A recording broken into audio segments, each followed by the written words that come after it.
Good morning, student. In this lecture, we will understand about the different methods of a voltage control. So last lecture we start the FEX device, last chapter.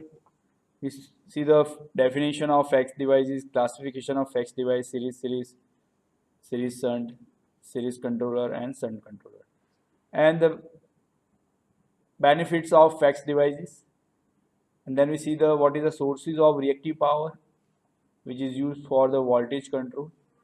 So now in this lecture we discuss the method which is used to control the voltage at different levels in the power system by conventional way as well as using the FEX device. So first we will see the conventional method of voltage control.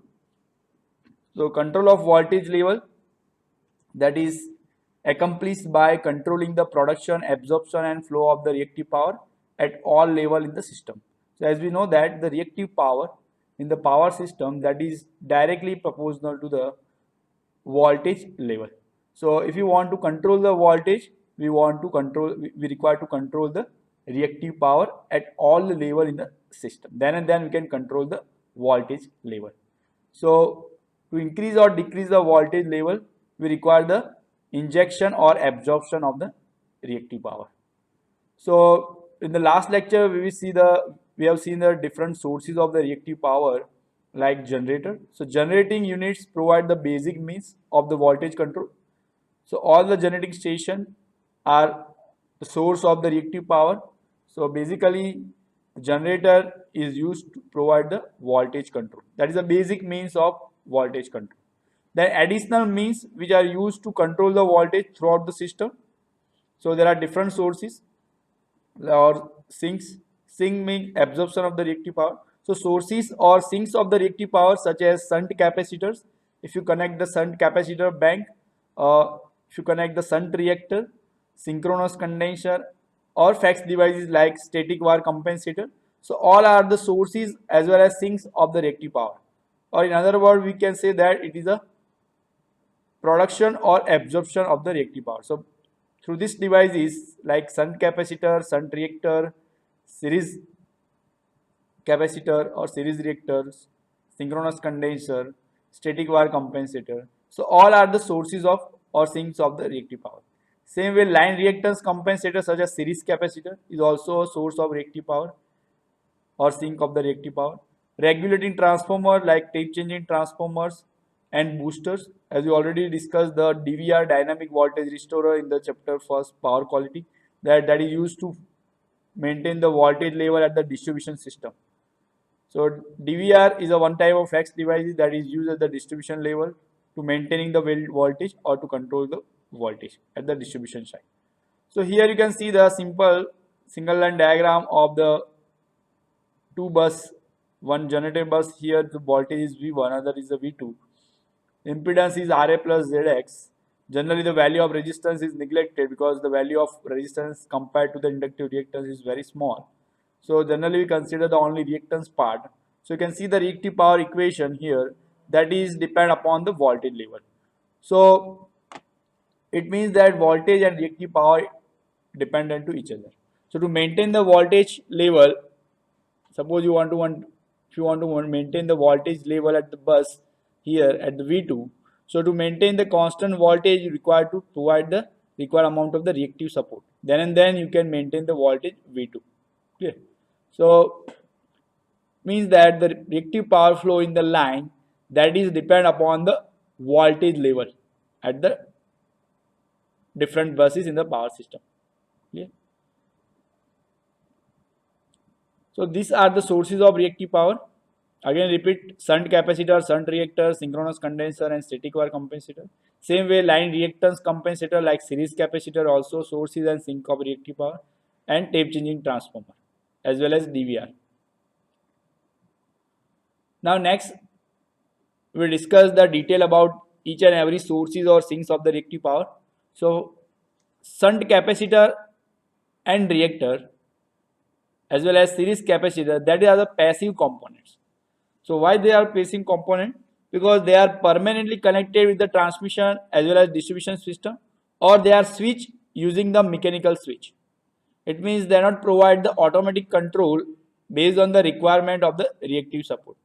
So that's why this device is like shunt capacitor, shunt reactor as well as series capacitor, that is called as a passive compensation.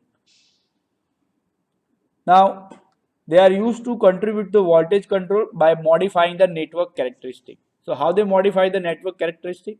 So shunt capacitor change the capacitor of the system.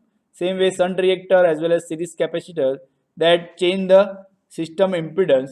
So by this way they modify the network characteristic and contribute to the voltage control.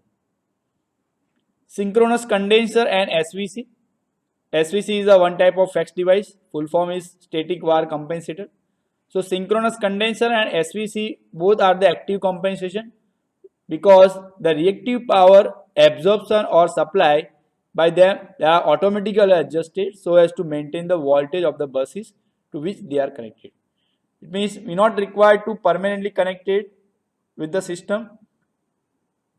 They provide the reactive power or absorb the reactive power based on the need of the system.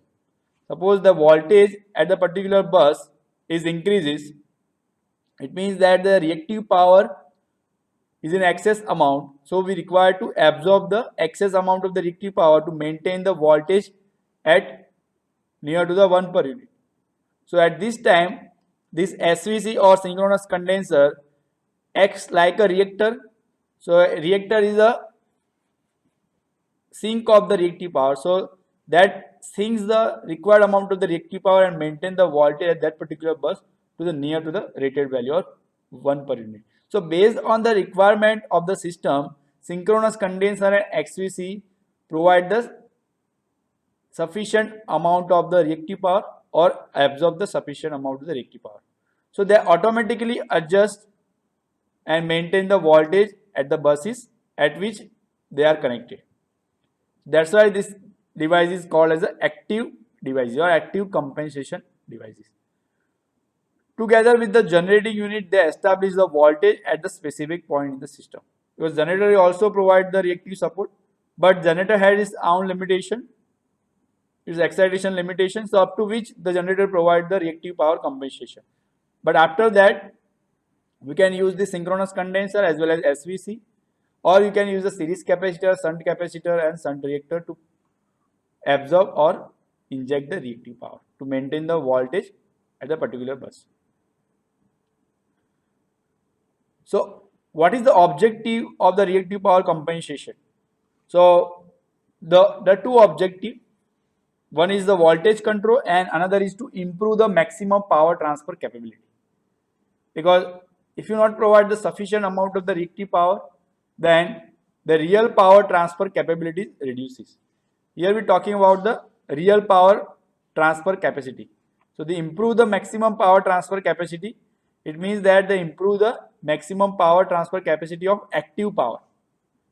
So if you provide the sufficient amount of the reactive power as per the requirement of the system, then you can increase the active power transfer capability of the system. So to achieve this, you have to require to modify the effective line parameters. So we know that there are two main line parameters, one is inductance and capacitor. So to control this voltage as well as to improve the maximum power transfer capacity of the system, you need to change the or modify the effective line parameters. So we know the characteristic impedance, that is a square root of L by C. L is the inductance of the line, C is the capacitance of the line. So the characteristic impedance is the basic impedance of the transmission line. So if the voltage profile of the transmission line, if you want to maintain the rated value, you have to maintain the system impedance near to the characteristic impedance. Then and then you can maintain the flat voltage profile. Flat voltage profile means voltage at all the buses remain near to the 1 per unit or rated value. So for that you have to require that to maintain the system impedance near to the characteristic impedance. So for that we require the devices, FEX devices as well as conventional method like series capacitor, shunt capacitor as well as shunt reactor to maintain the voltage at the buses. So now we discuss in detail about the conventional method of voltage control. First, using the shunt reactor. So shunt reactor is used to compensate the undesirable voltage effects associated with the line capacitance. So shunt capacitor is the sink of reactive power. It means they absorb the excess amount of the reactive power. Shunt reactor will not provide the reactive power. Shunt reactor is only absorb the reactive power. So during the light loading condition or no load condition, as well as because of the high line charging capacitance, the at the load bus side the voltage is increases at very high value as compared to the rated value. So at that time, to maintain the voltage at the load bus near to the 1 per unit or rated value, we require to absorb the excess amount of the reactive power. So at that time, the shunt reactor switch on to the line or switch on to the bus which is connected in parallel to the line or bus. So that absorb the excess amount of the reactive power and maintain the voltage at the bus near to the 1 per unit. So that is used to limit the voltage rise on the open circuit or light load condition, because only in this condition the voltage is rise above its rated value. So at that time we need to absorb the excess amount of the reactive power. Shunt compensation with reactors, it means shunt reactor that is used to increase the effective characteristic impedance,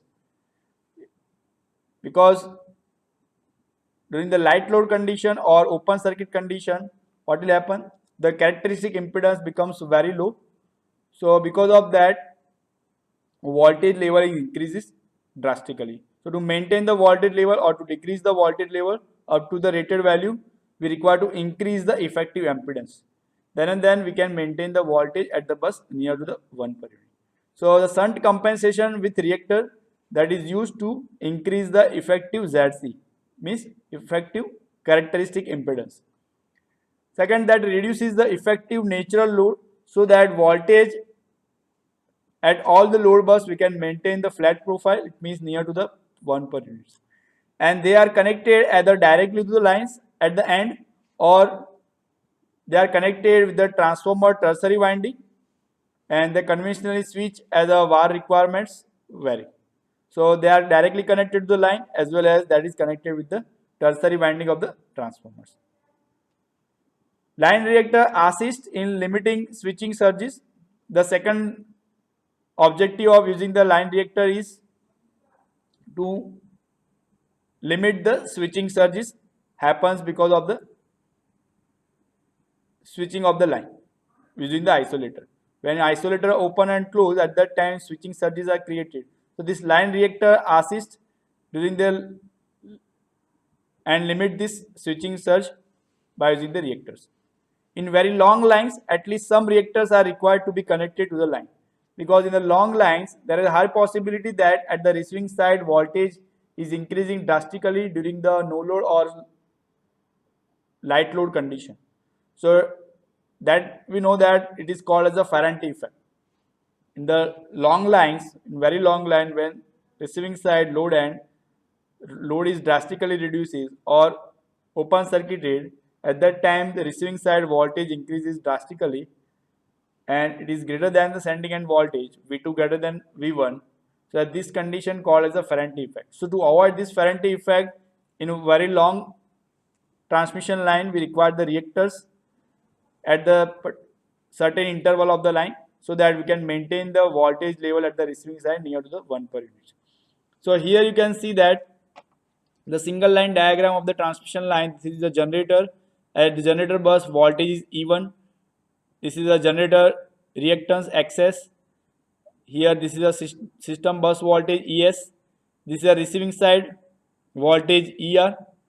So here this ER, you can see that is open circuited at the receiving side, means the voltage ER becomes very high as compared to the sending end voltage. So you can see in the phasor diagram also, EI is the generator generator voltage. This is a generator bus voltage and this is a receiving side voltage. So the receiving side voltage is very high because of the Ferranti effect, because of the line is open circuited at the end. So to avoid this Faraday effect, we require to connect the reactor at this end, at the receiving side, so that we can maintain the voltage near to the 1 per unit. So you can see here in this circuit diagram, suppose this is a weak system, it is a strong system. So in the transmission line, at the both the end of the bus, you need the reactor XR1 and XR3. This is a switchable reactor that is connected with the bus. Switchable reactor means they are connected or disconnected by using the mechanical switch. You can see that this is a symbol of switch, mechanical switch. And this XR2 that is permanently connected with the line. So there is a line connected reactor. This is permanently connected. It means that absorb the fixed amount of the reactive power. And this XR1 and XR3 that absorb the reactive power when it is connected with the bus. Same way, you can also connect the reactor with the tertiary winding of the transformer. You can see that here in the second figure, XR1 and XR3 that is connected with the tertiary winding of the transformer, and XR2 that is a permanently connected reactor, same like this one. So you can provide the reactor in both way. One way you can provide the reactor like at the bus side, directly connect the reactor, switchable reactor. Then also you can provide the reactor with the secondary side of the tertiary winding of the transformers. So both way you can provide the voltage support during the Faraday effect condition. Now you can see some of the pictures of this shunt reactors connected at the line end. So you can see that here this is the overhead line, and here at this end the shunt reactor is connected with the line. So when Faraday effect happens, using the mechanical switch, they are connected with the line and absorb the required amount of the reactive power and maintain the voltage at the load side near to the rated value. So these are the reactors, 3-phase reactors, each phase. This is a 1, 2 and 3. For each phase you require the reactors. So this is a line connected reactors. Second is shunt capacitor. Shunt capacitor is a source of reactive power. It means they provide the reactive power. They inject the reactive power. So the use of this shunt capacitor in the transmission system to compensate the I2X losses. So by providing the shunt compensation, you can inject the reactive power so that you can decrease the reactive power loss or I2R losses in the system. And they are connected to the high voltage bus or tertiary winding of the transformer, same like a shunt reactors. Normally distributed throughout the system so as to minimize the losses and voltage drops. Normally the shunt reactors are connected at particular interval in the transmission line so that they maintain the voltage level near to the 1 per unit or rated value and minimize the losses in the transmission line. Shunt capacitor compensation of transmission line that decrease the characteristic impedance. Why? Where we use the shunt compensator? So shunt capacitor we use when the reactive power requirement is high as compared to the reactive power supplied by the system. So at this time what will happen? When the reactive power requirement is more than the source of the reactive power, the voltage at the load bus will decrease. Clear? So to provide the excess amount of the reactive power, we require the shunt capacitor. So that shunt capacitor inject the required amount of the reactive power and maintain the voltage level at the bus near to the 1 per unit. So for that decrease the characteristic impedance, because in lack of reactive power condition, the characteristic impedance becomes more than the normal value. So you have to reduce this characteristic impedance to maintain the voltage level. So by providing the required amount of the reactive power by using the shunt capacitor, you can maintain the characteristic impedance near to the normal value. So what is the advantage of this shunt capacitor? So advantage is that low cost, flexibility of installation and operating. So these are the advantages. Disadvantage is that the reactive power output is proportional to the square of the voltage. So it means that the reactive power is reduced drastically for a small change in the voltage, because Q, reactive power provided by the shunt capacitor, that is directly proportional to the square of the voltage. So for a small change in the voltage, the large value of the reactive power is changed. It means for small reduction in the voltage, that reduce the large amount of the reactive power. So this is one of the disadvantage of using the shunt capacitor. Shunt capacitors are generally extensively used in the distribution system for the power factor correction and for the feeder voltage control. I think all of you know that at the distribution substation, if you visit this distribution substation of MGVCL or any distribution company, PGVCL, you find the shunt capacitors are provided. So that shunt capacitor is provided to maintain the voltage, as well as that is used to improve the power factor of the system. So generally shunt capacitor is connected or provided extensively in the distribution system. They are also used in the transmission system, but generally extensively they are used in the distribution system for power factor correction as well as for the feeder voltage control. Now you can see that same way the pictures how they are connected in the system. So you can see that in this one first figure, they are connected with the tertiary winding of the transformers, same like a shunt reactor connected. Second figure, or you can also connect directly with the bus using the mechanical switch. So this is a mechanical switch, this is a shunt capacitor. So based on the requirement of the reactive power, you can open or close this mechanical switch and provide the required amount of the reactive powers. And this is a pictures of shunt capacitor connected in the transmission line. So you can see that this is the bank of shunt capacitors. All these shunt capacitor are connected with the line. So these are the shunt capacitor for the transmission line. So there are huge area is required for the shunt capacitor bank during the lack of reactive power. All this bank provide the sufficient amount of the reactive power and maintain the voltage at this particular bus to rated value. So this type of construction is generally provided at the highly loaded bus where the chances of the lack of reactive power is high. So that we require the large size of the large number of the capacitor bank to provide the reactive support. So this is the pictures of shunt capacitor bank. In the distribution system or distribution station, the shunt capacitor bank is smaller than this because the capacity of the distribution line is lower than the transmission line capacity. So in the distribution line, generally this type of shunt capacitor are connected. You can see the second figure, this is a pole mounted shunt capacitor. That basic aim is to improve the power factor as well as to maintain the voltage. Or the substation, this type of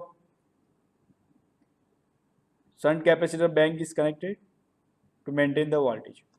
So these are the shunt capacitor at the distribution side which we use to maintain the power factor as well as voltage control, and this type of shunt capacitor bank is connected in the transmission system.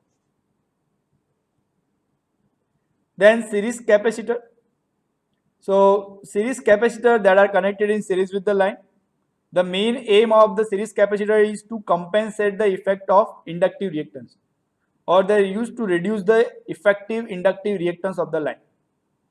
Or we can say that in short, they are used to decrease the effective impedance of the transmission line. So when the transmission line impedance is reduces, obviously we can increase the maximum power transfer. So if you connect the capacitor in series with the line, and we know that in the transmission line the resistance value is very low as compared to the inductive reactance.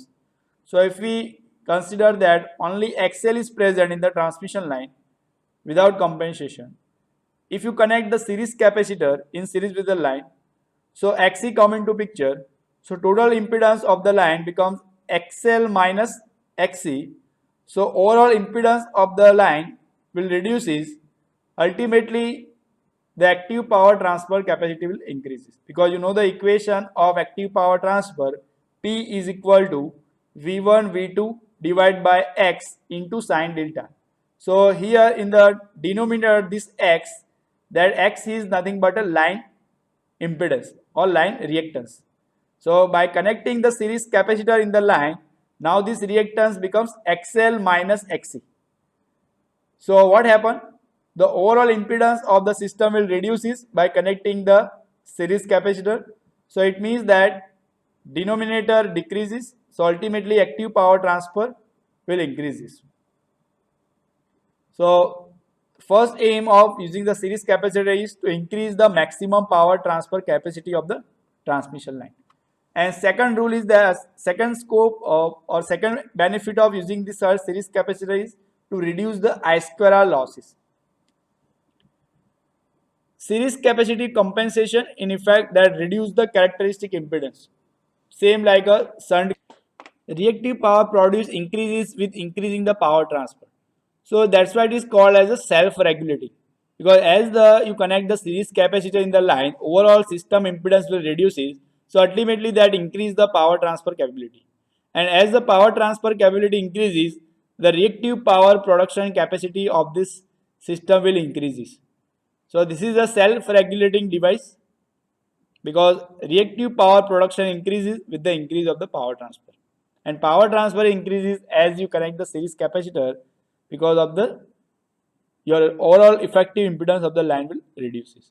So typical application of the series capacitor that improve the power transfer capacity or power transfer capability and to maintain the voltage level or voltage regulation. So we will discuss in detail the advantage of using the series compensation or series capacitor. First is increase the transfer capacity. So as already explained that the power transfer capacity of the line is increases. So when I say that power transfer capacity increase, it means that the active power transfer capability of the system will increases.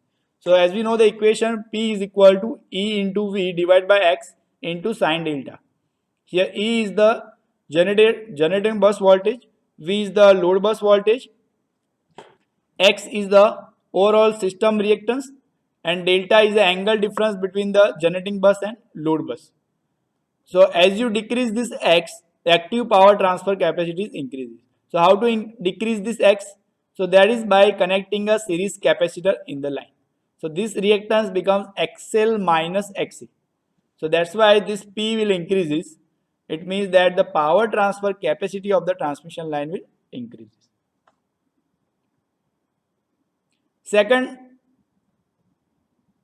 power transfer with and without compensation. So how much compensation we have provided by using the series capacitor? So you can see that without compensation power transfer is P1, that is E into V divided by XL into sine delta. Because without compensation there is only inductive reactance. But after with compensation, with series compensation by providing series capacitor, now this reactance becomes XL minus XC. So if you take the ratio of P2 divided by P1, so that becomes XL divided by XL minus XC. Take XL common from numerator and denominator. So that becomes 1 upon 1 minus XC divided by XL. And this ratio XC by XL that is called K, and K is nothing but degree of compensation. So as you provide the large value of series capacitor, it means the value of K will increases. It means degree of compensation will increases. But for the economic reason, the degree of compensation is in the range of 40 to 70%. Or you can say that value of K that is between 0.4 to 0.7 because of the economical reason. So that you can maintain the voltage level at the bus near to the 1 per unit with this compensation between the 40 to 70% of the line reactance, series capacitance as compared to the line reactance, you can provide the effective compensation.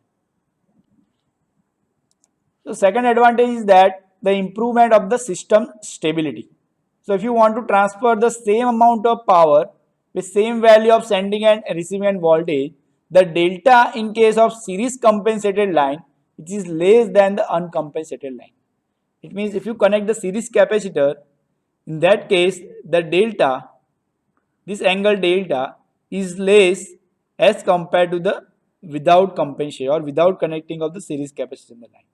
So suppose P equation active power without compensation, that is E into V divided by XL sine delta 1, and this equation of P, that is with compensation, E into V divided by XL minus XC into sine delta 2.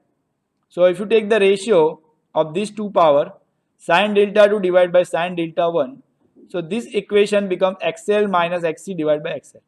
So as the value of delta is lower, it means the system stability is higher, or you can say that your system is better stable. I think all of you know what is the stability, voltage stability. So as the angle of delta is less than 90, then you can say that system is in stable mode. But generally we operate the system in between the 30 to 45 degree of this delta, because if sudden large disturbance happens, may be possible that your delta increases above the 90 degree, and if this angle becomes above the 90 degree, then your system goes into the unstable mode, and may be possible that your system will collapse and that create the blackout of the system. So generally for the protection of the system, we not operate the system at angle delta near to the 90. Below the 90, system is stable, but generally we operate the system is near to the 30 to 45 degree because of the sensitivity of the system to protect the system against any large disturbance.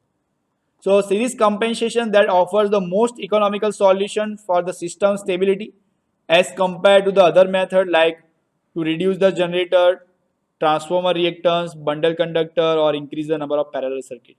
So all are the means of to provide the system stability, but as compared to all this method, series compensation provide the economic and best way to provide the system stability. So this is another advantage of series compensation. Third one is the less installation time as compared to the other method. So installation time of the series capacitor is smaller than 2 years as compared to the installation time of the parallel circuits, because if you not connect the series capacitor, what will happen? You cannot increase the power transfer capacity of the line. So if in the near future, if load demand will increase, you need to require the parallel line to transfer the future power. So for that, if you not want to install the new parallel line, you can provide the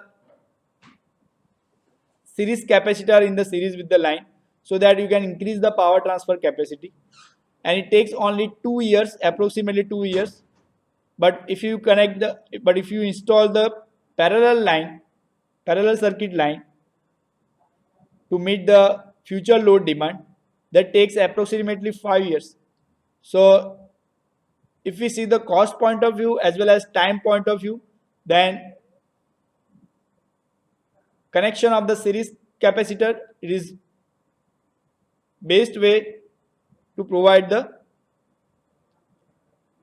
compensation to the line as well as to meet the future load demand to the system. So these three are the basic advantages of the connecting the series capacitor in the transmission line. Now, what are the disadvantages of using this series capacitor? So first disadvantage, that increase the fault current. So now question is that how the fault current is increases.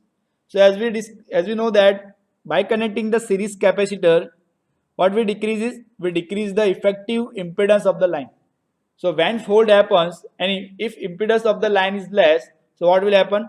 The fault current magnitude becomes very large, and sometimes that becomes higher than the rated capacity of the current of the line.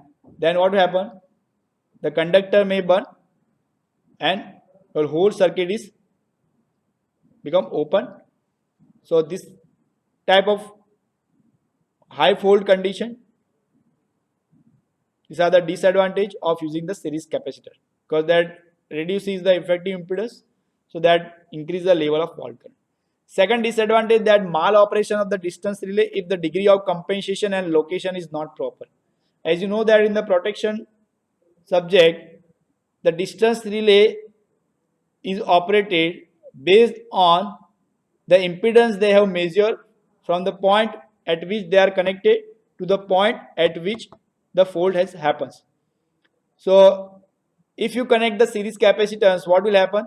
The actual impedance of the system will change, and if you provide the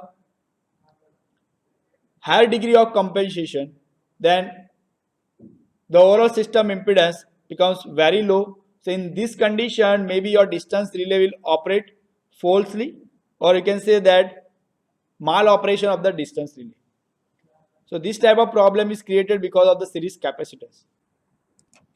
We will understand this second disadvantage later on in detail, but now just you remember that this is the problems created by the series capacitor.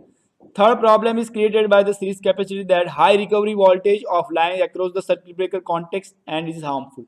So when series capacitor are connected with the line, and with the same line if circuit breaker is connected, so when circuit breaker open and close, at that time high voltage created across the terminal of the circuit breaker, and which is harmful to the circuit breaker context, and sometimes they damage the circuit breaker. So these are the three disadvantages of using the series capacitor. Now next lecture we will discuss the some key consideration of application of the series capacitor.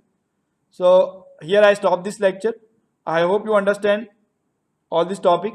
If you have any query, note down this and ask during the doubt solution. Thank you.